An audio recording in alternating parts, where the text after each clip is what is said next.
We are here for championship case number 12, Austin Cindric. Yes, we do this for every playoff driver. We do this every year. So no, this is not an official prediction.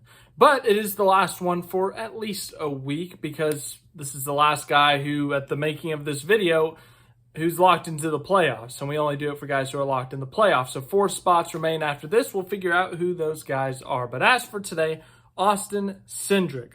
Austin Cindric's season, he picked up a win in thrilling fashion at Gateway. He has 2 top 5s, 3 top 10s. He's led 120 laps along with 2 stage wins. So he has 7 playoff points. Those 2 bonus points could be significant because he has more than Daniel Suarez. He has more than Joey Logano. And of course, there's a few other guys, if they make it in on points, he would have more than as well. Also has more than Alex Bowman, Brad Keselowski, but those guys are sitting top 10 in the points. Austin Cindric making the top 10 in the points is not happening. It's not possible. So we have to rule that factor out. Austin Cindric, playoff points are essential, but he does have a couple bonus points from stage wins. In fact, he won one at Talladega, if I remember correctly. So he's won at super speedways. He's won stages at super speedway. So I think Daytona is a legit shot for him to pick up more playoff points. So go do that. And now let's get into the playoffs. Let's look at this schedule. Let's look at how Austin Cindric could potentially shock the world. Austin Dillon, that would be another shock to the world.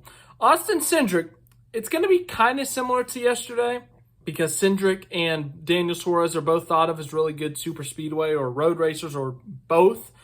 Austin Cindric is a fantastic super speedway winner. He got his first win on a super speedway in the 2022 Daytona 500. So at Atlanta, he's got finishes. His last 4 finishes have been 4th, 12th, 11th, and 3rd. He's led laps. He's won 2 stages at Atlanta since the super speedway era. Well, he's only raced in the super speedway era apart from 1 start in 2021. So Austin Cindric winning at Atlanta is not out of the question. He's led laps in the last 4 races at Atlanta. He led 32 in the spring, in fact. As I said, won a stage. So Austin Cindric competing for the win, leading laps, winning stages. I think he could collect a good amount of stage points, finish in the top 5 again, and Austin Cindric could come out with a pretty good points day at Atlanta. Then we go to Watkins Glen, and here's the thing about Austin Cindric. This is only his 3rd year in the Cup Series.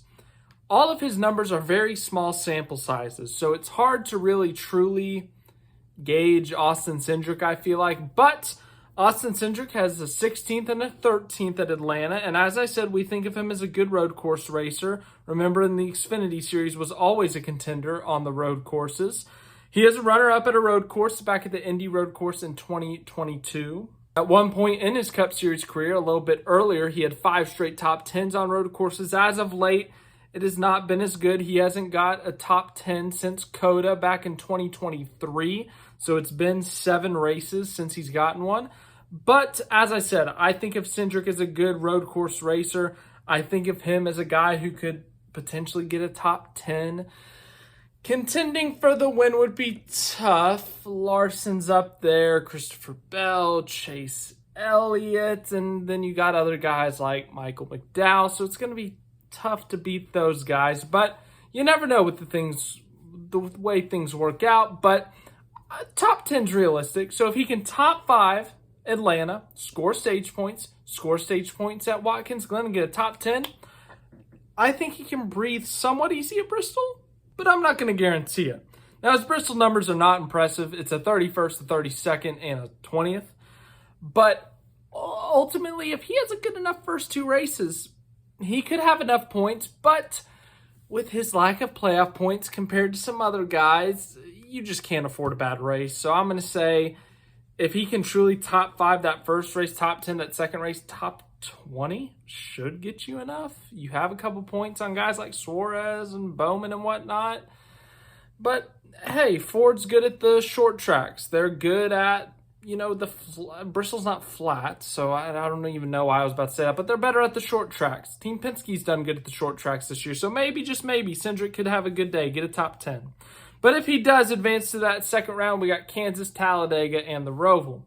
Kansas, once again, not the most impressive numbers. His best finish is 11th. He also has a 12th, but other than that, they're in the 20s and 30s. And that's gonna, you can't have that with your point situation. You're gonna need a good finish. You're gonna need a top 15 at worst. So if he can do that, and a promising sign is that Ford started to really turn it up at Kansas. We've seen Ryan Blaney do good at Kansas in the next gen era, so maybe they could, take some notes from Ryan Blaney, sneak out a top 10, and I think that would be a big help. But Talladega, once again, as I said with Atlanta, Austin Cindric's going to be competing for this win. He's a great super speedway winner. He won a stage in the spring. In fact, he picked up 19 stage points in the spring. So Austin Cindric is going to be competing for this win. As long as he doesn't get caught up in anything, he could get a top 5, could get a top 10. He has a top 5 at Talladega. He's going to be in contention for this thing. It may take a win in this round. I don't think it will if he can get a top 10 at Kansas, if he can get a top 5 at Talladega, top 10 at the Roval. I think that could be enough to get him into the round of 8. He might need a little bit of help, but he does have a couple extra points than everyone else, and that might be enough. Roval finishes, once again, only 2 races there. It's a 21st and a 25th. I think a top 10 at the Roval is possible, just like I said with Watkins Glen. So the second round, it's going to take Kansas, just don't fall apart. Talladega, definitely don't wreck at Talladega, but you're going to compete for the win. You're going to get a top 5, get some stage points like you did in the spring, and then the Roval. Get yourself a top 10. That could be enough to get you through. As for the round of 8, yeah, man, it could be rough.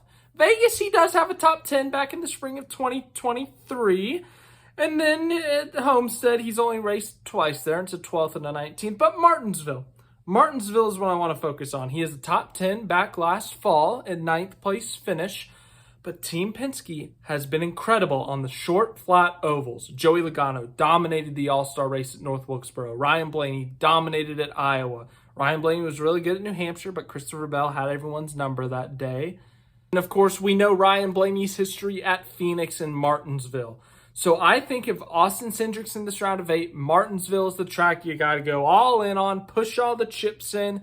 You got to aim at Martinsville for your shot because this round's going to be a must-win. He only has 7 points. I only see him getting a couple playoff points and super speedway stage wins. Maybe he gets a win somewhere in there, but even then, he's still going to be behind Larson, Hamlin, Bell, Byron, Elliott, all those guys. And I just don't think he can straight up outscore them. So I think it's going to take a win in this round, and the best shot is at Martinsville. As I said, the short, flat ovals are great for Team Penske. Ryan Blaney won his way into the championship 4 at this track 1 year ago. Why can't Austin Cindric do the same? And then if Austin Cindric shocks the world, makes it out of the first round, makes it out of the second round, makes it to the championship 4, as I said earlier, Phoenix, a short, flat track, great for Team Penske. They've won the last 2 championships. Joey Logano, Ryan Blaney, next in the order, Austin Cindric. Are we going to really use that for logic? Yeah, we can. But no, for real though, as I said, once again, not a lot of numbers here. His best finish is 11th, but Team Penske will show up with their best. Austin Cindric's won an Xfinity Series championship here, so it's possible. It could very well happen. So, yeah, not the most logic in this one. These last few championship cases always are tough with the Cindric, Suarez, even some guys like Bowman, Keselowski. When they don't have a lot of playoff points, they've got to win, but they haven't shown winning speed a lot. It makes it tough, but the way this playoff format sets up, it's possible. And with the super speedway and the road courses in there this year, I think we could see an upset driver in the round of 8, but the big hurdle would be getting out of the round of 8 because we're back to normal tracks that if you're Cindric, Suarez, you're going to get outrun by Larson, Hamlin, Byron, Elliott, Bell, even Truex if he makes a playoff. So ultimately that round of 8 is going to come down to a must win, and if he wins and gets to the championship 4, anything can happen. So thanks for watching this video. I hope you enjoyed it. As I said, that's the last one for now.